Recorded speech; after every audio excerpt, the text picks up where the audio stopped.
की बात है, एक राज्य था जहाँ पे एक बहुत ही अजीब सा रूल फॉलो किया जाता था। बात दरअसल ये थी कि वहाँ पे जो भी राजा बनता था वो सिर्फ 5 साल के लिए ही वहाँ पे राजा बन सकता था और 5 साल बाद उसे एक ऐसे जंगल में जाके छोड़ दिया जाता था जहाँ से आज तक कोई भी वापस नहीं आया है। राज्य की सुरक्षा के लिए बोला जाता था कि ये रूल फॉलो करना बहुत ही जरूरी है, इसलिए हर कोई आंख बंद करके इस रूल को फॉलो करता था। न कई अच्छे लोगों को मौका दिया जाता था राजा बनने का, जिसमें से कई लोग मान जाते थे, सोचते थे कि यार 5 साल में अपनी जिंदगी को अच्छे से ऐश से जी लेता हूँ, उसके बाद जो होगा देखा जाएगा। ऐसे ही करके कई सारे राजा आते थे जाते थे। न इसी राज्य में इसी प्रथा के हिसाब से एक नया राजा चुना जाता है। न ये जो राजा होता है वो बहुत ज्यादा डरा होता है, बिकॉज उसे ये चीज पता होती है कि वो कैसा भी राजा बन जाए, अच्छा या बुरा, 5 साल बाद उसे जंगल में भेज दिया जाएगा। तो उससे बचने के लिए वो तरकीबें सोचने लगता है। वो राज्य के अलग अलग समझदार लोगों से बातें करने लगता है कि वो क्या क्या कर सकता है। तभी उस राजा को एक बहुत ही समझदार इंसान के बारे में पता चलता है, जो राज्य के सभी बड़े मसलों को बहुत इजीली हल कर देता है। जब वो उसके पास जाता है और अपनी समस्या बताता है तो वो समझदार इंसान उसे एक बहुत प्यारी सी लाइन बोलता है। वो बोलता है कि याद रखो, जिंदगी जैसी चल रही है जरूरी नहीं है कि वो हमेशा वैसे ही चले। जब तुम राजा बनोगे तो तुम्हारे पास पावर होगा और उस पावर का यूज करके तुम बहुत कुछ बदल सकते हो ना। ये चीज समझने के बाद वो क्या करता है कि दूसरे राजाओं की तरह, पुराने राजाओं की तरह सिर्फ अय्याशियां करने के बजाय वो पहले तो ये चीज का पता लगाता है कि जो बात है वो सच भी है कि नहीं। वो अपने कुछ सिपाहियों को भेज देता है जंगल में, जहाँ पे उसे छोड़ा जाएगा 5 साल बाद, और पता लगाने बोलता है कि वहाँ की स्थिति कैसी है, जिससे उसे मालूम पड़ता है कि हाँ ये बात बहुत सच है। जैसे गाँव में अफवाह फैली थी कि वो जो जंगल है ना वो बहुत ही ज्यादा घना है, वहाँ खाने पीने के लिए कोई चीज नहीं है, एक तालाब है लेकिन वो भी बहुत गंदे पानी से भरा हुआ है, और वहाँ पे ऐसे कई सारे जानवर है जो इंसान को आराम से खा सकते हैं। इनफैक्ट उन सिपाहियों को वहाँ पे कुछ कंकाल भी दिखते हैं जो उन्हें लगते हैं कि पुराने राजाओं के थे। तो ये इन्फॉर्मेशन जैसी उस नए राजा को मिलती है, वो क्या करता है, अगेन वो बैठने के बजाय, अपनी राजगद्दी एंजॉय करने के बजाय, वो धीरे धीरे इससे रिलेटेड प्रोएक्टिव होके एक्शंस लेना स्टार्ट करता है। वो बिना सबको बताए अपने कुछ सिपाहियों को वहाँ पे भेज के धीरे धीरे जो जंगली झाड़ होते हैं वो कटवाना स्टार्ट कर देता है। वहाँ के जो जानलेवा जानवर है उन्हें एक एक करके पकड़ना स्टार्ट करता है और उन्हें दूसरे जंगलों में भेज देता है। कुछ को मार देता है और कुछ को वहाँ से भगवा देता है। वो उस जंगल के आसपास धीरे धीरे करके फेंस बनवाना स्टार्ट करता है। यही सारी चीजें होने के बाद वो इस किंगडम के गरीबों को वहाँ भेज देता है और वहाँ पे उनसे खेतियाँ करवाता है, फसल करवाता है खाने पीने की। वो उनकी बहुत मदद करता है, उनके लिए पैसा भेजता रहता है और वहाँ की नदी साफ करा के उसका पानी भी अच्छा कर देता है, जिसकी हेल्प से ही धीरे धीरे वहाँ पे एक बस्ती बनना स्टार्ट हो जाती है।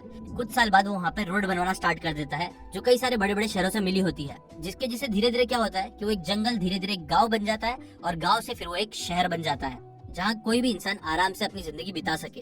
वहाँ के जितने भी लोग होते हैं वो उस राजा को बहुत ज्यादा पसंद करते हैं क्योंकि उसने उनकी बहुत सारी मदद की होती है, और यही सारी चीजें करने की वजह से उसके 5 साल खत्म हो जाते हैं। जिसके बाद जब वो वहाँ पे जाता है, वहाँ पे उसे छोड़ा जाता है, तो वो खुशी खुशी वहाँ पे चला जाता है क्योंकि उसे पता है कि वहाँ पे उसने एक शहर बना के रखा है, जहाँ पे जब वो जाता है तो लोग खुशी खुशी उसका वेलकम करते हैं और उसे उस शहर का राजा बना देते हैं, और जिसके बाद वो जिंदगी भर वहाँ एक राजा की तरह रहता है ना। देखो दोस्तों, ये जो कहानी है ना उसमें आपको लगेगा कि यार ये जो राजा ने किया वो तो बहुत कॉमन सेंस था, लेकिन जैसा कि वोल्टेयर बोलते हैं कि common sense is not so common. पहले के जो राजा थे उनके पास भी वो ऑप्शन था कि वो लोग भी ये सारी चीजें कर सकते थे, बट उन्होंने ये चीज करी नहीं। अब आप बोलोगे कि यार वो लोग कितने बेवकूफ है, बट सच तो ये है कि ऐसे आजकल आपको बहुत सारे लोग मिल जाएंगे।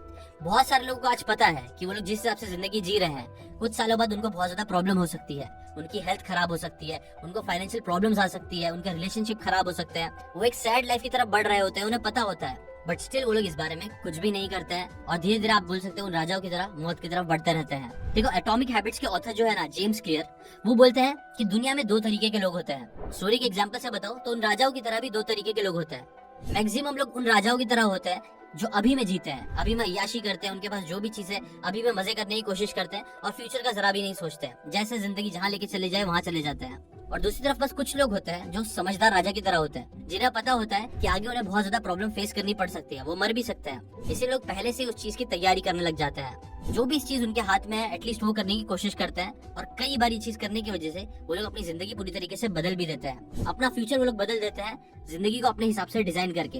तो अभी आपके पास भी चॉइस है कि आपको इन दोनों में से कौन सा इंसान बनना चाहिए। वेल ऑब्वियसली कॉमन सेंस है, आपको दूसरा टाइप का इंसान बनना चाहिए जो अपनी जिंदगी को अपने हिसाब से डिजाइन करे। लेकिन एक बात याद रखो, ये सारी चीजें रातों रात नहीं होती है। वो समझदार राजा ने भी ऐसा नहीं किया था कि वो 4 साल उसने मजे किया, आराम किया और फिर आखिरी के साल में उसने सोचा कि मैं सब कुछ कर लूंगा।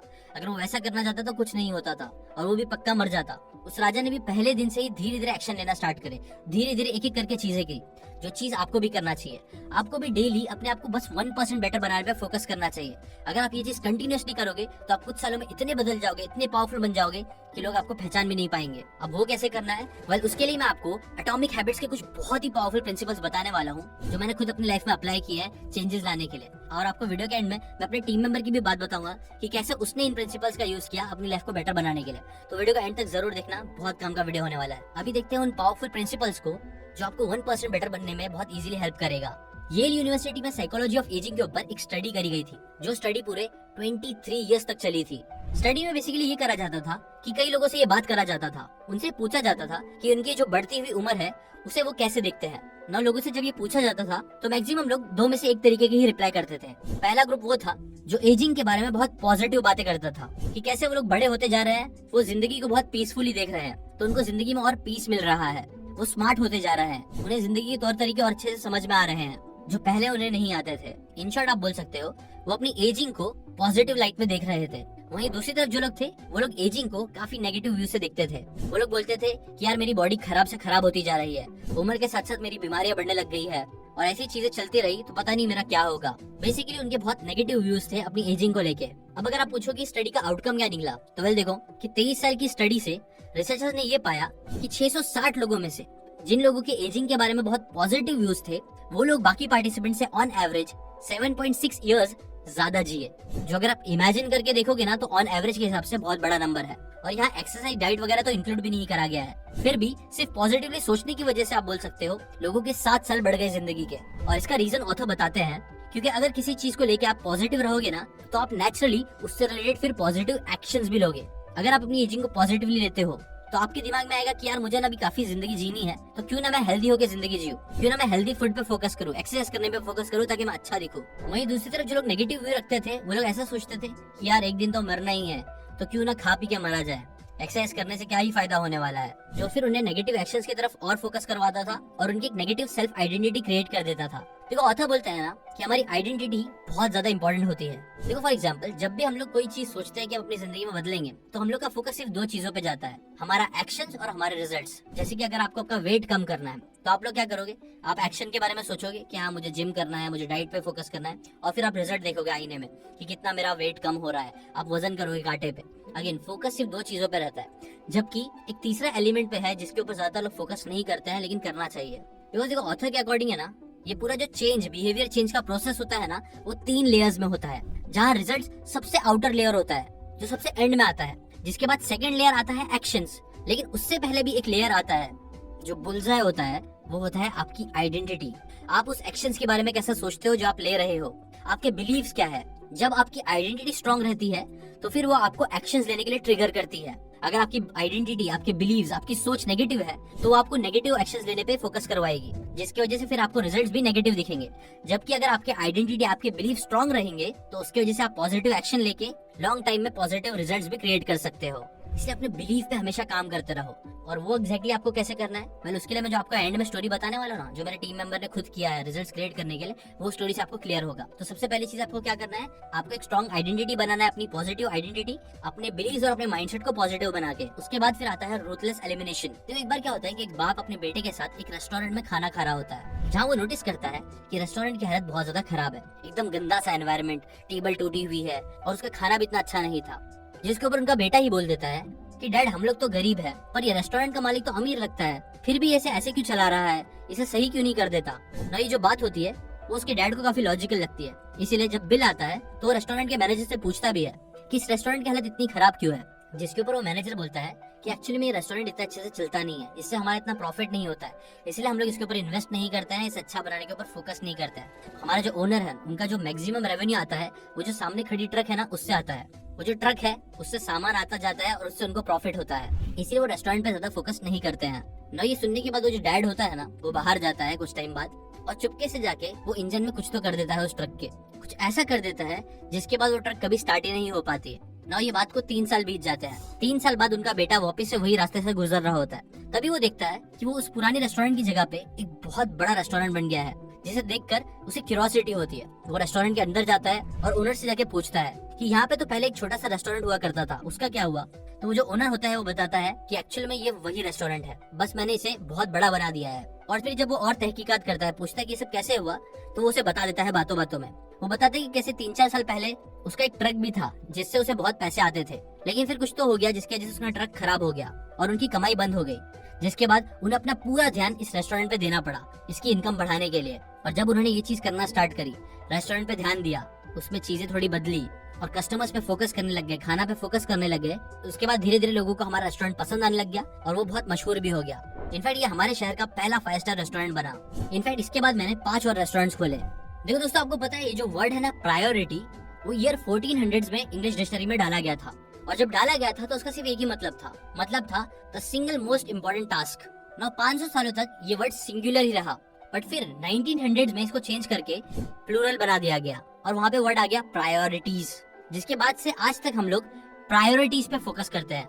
यानी बहुत सारे इंपॉर्टेंट टास्क जो हमें करने हैं, हमें स्कूल, कॉलेज, जॉब, हर जगह प्रायोरिटी 1, प्रायोरिटी 2 ऐसी चीजें सिखाई जाती है, जो कहीं ना कहीं बताती है कि बहुत सारी चीजें अर्जेंट है। लेकिन सच तो यह है कि हमारे माइंड के लिए किसी एक चीज पे जो सबसे इम्पोर्टेंट है उस पे काम करना ही, फोकस कर पाना ही पॉसिबल है। इसलिए आपको अपनी जिंदगी में अपनी आइडेंटिटी पता चलने के बाद, अपने बिलीफ को स्ट्रॉन्ग कराने के बाद सिर्फ उन कामों पे फोकस करना चाहिए जो सबसे ज्यादा इम्पोर्टेंट है। और इसका एग्जाम्पल वॉरेन बफेट की एक स्टोरी बहुत अच्छे से बताती है कि कैसे एक बार जब वो प्लेन में जा रहे थे तब उन्होंने क्या किया था कि उनके बाजू में जो बैठा था आदमी, जो बहुत ज्यादा परेशान था अपनी जिंदगी में, उससे उन्होंने पूछा कि बताओ तुम्हारी जिंदगी के टॉप 25 गोल्स क्या है, उसे एक पेज पे लिख दो। तो उसने एक एक करके वो 25 गोल्स लिखे। फिर वॉरेन बफेट ने कहा इनमें से टॉप जो 5 सबसे प्रायोरिटी वाले गोल्स है उनको सर्कल करो और बाकी बचे जो 20 गोल्स है उसे अलग पेपर पे लिख के फाड़ दो और सिर्फ 5 गोल्स पे फोकस करो। नई जो एक्सरसाइज है वो चाहे तो आप भी कर सकते हो, जो आपको एलिमिनेशन करने में हेल्प करेगी, आपका मेंटालिटी बनाएगी। आजकल हमें ऐसा लगता है कि हमें ये भी करना चाहिए, वो भी करना चाहिए, सब चीज करना चाहिए, लेकिन ऐसा नहीं है। आपको एलिमिनेट करने पे फोकस करना है और सिर्फ उन चीजों पे फोकस करना है जो एक्चुअल में करना जरूरी है। देखो तो बोलते हैं किसी भी हैबिट को फॉर्म होने के लिए बस 3 स्टेप्स की जरूरत होती है, जिसे 3 आवर्स ऑफ हैबिट फॉर्मेशन भी बोला जाता है, जहाँ आर सबसे पहले स्टैंड करता है रिमाइंडर के लिए, जो हमें सिग्नल देता है कि हमें इस हैबिट के ऊपर काम करना है। जैसे कि फॉर एग्जांपल आपके फोन में नोटिफिकेशन आती है तो ये आपको रिमाइंडर देता है कि आपको आपका फोन चेक करना है। फिर रूटीन समझो, आप मोबाइल उठाने के बाद मे भी पहले इंस्टाग्राम पे कुछ देर स्क्रॉल करते हो, फिर आप जाके फेसबुक खोलते हो, शायद ट्विटर खोलते हो, तो आपका एक रूटीन बना हुआ रहता है। और जैसे आप ये रूटीन को फॉलो करते हो आपको रिवॉर्ड्स भी मिलता है, डोपामिन, नई नई चीजें देखने की वजह से, नए नए वीडियोस देखने की वजह से, और ऐसी आपकी हैबिट फॉर्म हो जाती है। तो देखो ऑथर बताते हैं ना, यूजुअली जो बैड हैबिट्स होती है ना उनमें हमें जो रिवॉर्ड होता है वो बहुत जल्दी मिल जाता है, इसलिए हम उससे एडिक्टेड हो जाते हैं। Smoking, porn, drugs, social media, even procrastination, इन सभी हैबिट्स के जो रिवॉर्ड होते हैं ना वो हमें बहुत जल्दी मिल जाते हैं, मजा आता है बहुत जल्दी, बहुत कम से कम टास्क करे हुए। जबकि जो गुड हैबिट्स होती है ना उनके रिजल्ट जो होते हैं वो क्विक नहीं मिलते हैं। जैसे कि फॉर एग्जांपल अगर आप आज एक्सरसाइज करना स्टार्ट करोगे तो ऐसा नहीं है कि आप एक्सरसाइज करने के बाद सीधा आईने में देखोगे और आपके 6 पैक निकल जाएंगे, नहीं, आपको कई महीनों लगेंगे अच्छे रिजल्ट्स देखने के लिए। अगर आप बुक पढ़ना स्टार्ट करोगे तो ऐसा नहीं है कि आप कल से जीनियस बन जाओगे, नहीं, कुछ साल बाद आपको समझ में आएगा कि कैसे उन बातों ने आपके डिसीजंस को, आपकी जिंदगी को चेंज किया है। इसलिए गुड हैबिट फॉर्म करना थोड़ा मुश्किल होता है, लेकिन अगेन इस 3 आवर्स को समझते हुए आप अपने आप को 1% बेटर बना सकते हो बहुत इजी तरीके से। और अब मैं आपको एग्जांपल देता हूँ अपने टीम मेंबर का, जिसने इन प्रिंसिपल्स का बहुत अच्छे से इस्तेमाल किया न्यू हैबिट्स बनाने के लिए। तो मेरे टीम मेंबर बताता है ना, जो फर्स्ट पैंडेमिक की वेव आई थी, जब सब लोग घर में बंद हो चुके थे, तब उसका जो दिमाग है वो बहुत रेस्टलेस हो गया था, वो कोई भी चीज पर अच्छे से फोकस नहीं कर पा रहा था। बट क्योंकि उसने कई सारी बुक्स में पढ़ा था कि मेडिटेशन बहुत पावरफुल होती है, लाइफ चेंजिंग होती है, इसलिए उसने सोचा कि चलो मैं ये हैबिट अपने अंदर लेके आता हूँ। लेकिन एक्चुअली सच तो ये था कि ये चीज उसने पहले भी बहुत बार सोची थी, बट कभी भी उसकी मेडिटेशन की हैबिट नहीं बन पाई थी। इसलिए फिर उसने इस बुक के कॉन्सेप्ट्स को अप्लाई करना स्टार्ट किया। 1% बेटर बनाने के लिए उसने सबसे पहले अपनी आइडेंटिटी को स्ट्रॉन्ग कराने पे फोकस किया, अपने बिलीव्स को स्ट्रॉन्ग कराने के लिए। उसने क्या किया कि उसने मेडिटेशन से रिलेटेड अलग अलग वीडियोस देखना स्टार्ट किए, अलग अलग बुक्स पढ़ना स्टार्ट करी, साइंटिफिकली मेडिटेशन कैसे हेल्प कर सकता है ये सब चीज के बारे में रिसर्च करी, रेडिट के फोरम्स ज्वाइन करे, ऐसे लोगों से बातें करी जो लोग मेडिटेट करते थे, जिसकी वजह से क्या हुआ कि उसकी जो बिलीव्स थे, उसका जो माइंडसेट था मेडिटेशन को लेके, वो बहुत ज्यादा स्ट्रांग हो गया। उसकी एक स्ट्रांग आइडेंटिटी क्रिएट हो गई कि मुझे भी मेडिटेशन करना है, और ये चीज वो डे बाय डे करने लग गया, जिससे डेली उसका जो बिलीफ था वो 1% करके बढ़ने लग गया कि उसे मेडिटेशन करना चाहिए। इसके बाद उसने कई सारी चीजों को एलिमिनेट भी किया। जैसे पहले उसे लगता था कि मुझे ये भी करना चाहिए, वो भी करना चाहिए, और बहुत सारी चीजें करना चाहिए मेडिटेटर बनने के लिए, बट नहीं, उसने बस एक सिंपल सी चीज करना स्टार्ट करी, 3 आवर्स ऑफ हैबिट फॉर्मेशन का यूज करते हुए। ना हैबिट फॉर्मेशन करने के लिए उसने क्या किया कि उसने अपने ऑलरेडी एग्जिस्टिंग हैबिट से इस नई हैबिट को लिंक करना स्टार्ट किया। जैसे कि फॉर एग्जांपल वो जब भी सुबह पहले उठता था तो वो पहले सुबह सुबह कॉफी बनाता था अपने लिए, जिसमें उसको यूजुअली 4 मिनट लगते थे। ना ये जो 4 मिनट थे ना बीच के, उसमें वो यूजुअली बैठता था, मोबाइल स्क्रॉल करता था, टाइम पास करता था या फिर लेट जाता था। तो उसने उस 4 मिनट का जो वेस्ट जा रहे थे उसका यूज करना स्टार्ट किया। उसने सोचा कि मैं 4 मिनट में मेडिटेट करूंगा, जो उसने फिर करना स्टार्ट किया। कभी उसने 30 सेकंड्स मेडिटेट किया, कभी 1 मिनट, बट ऐसे ही वो 4 मिनट को हर दिन यूटिलाइज करता था मेडिटेट करने के लिए। वो डे बाय डे 1% इंप्रूव होने लग गया इस चीज में, और ऐसे ही उसने एक रूटीन बना ली। कॉफी बनाना उसके लिए एक ट्रिगर साबित हुई सुबह उठ के। फिर उससे रिलेटेड उसने एक रूटीन बनाई कि जब तक कॉफी बन रही है तब तक मैं मेडिटेशन की प्रैक्टिस करूंगा। ये हो गया रूटीन। इसके बाद रिवॉर्ड क्या था, 4 मिनट बाद उसकी कॉफी रेडी हो जाती थी, जो उसे पी लेता था, जो उसका रिवॉर्ड होता था, क्योंकि उसे कॉफी पीना पसंद था। ऐसी जब उसने ये चीज धीरे धीरे रोज करना स्टार्ट करी, तो धीरे धीरे वो 1% इंप्रूव होने लग गया और उसने अच्छे से इस हैबिट को अपनी जिंदगी में लेके आया। सिमिलरली आप भी इन प्रिंसिपल्स का यूज करके हैबिट फॉर्म कर सकते हो, अपने आप को 1% बेटर बना सकते हो डेली, जो आपको करना भी चाहिए। ना अगर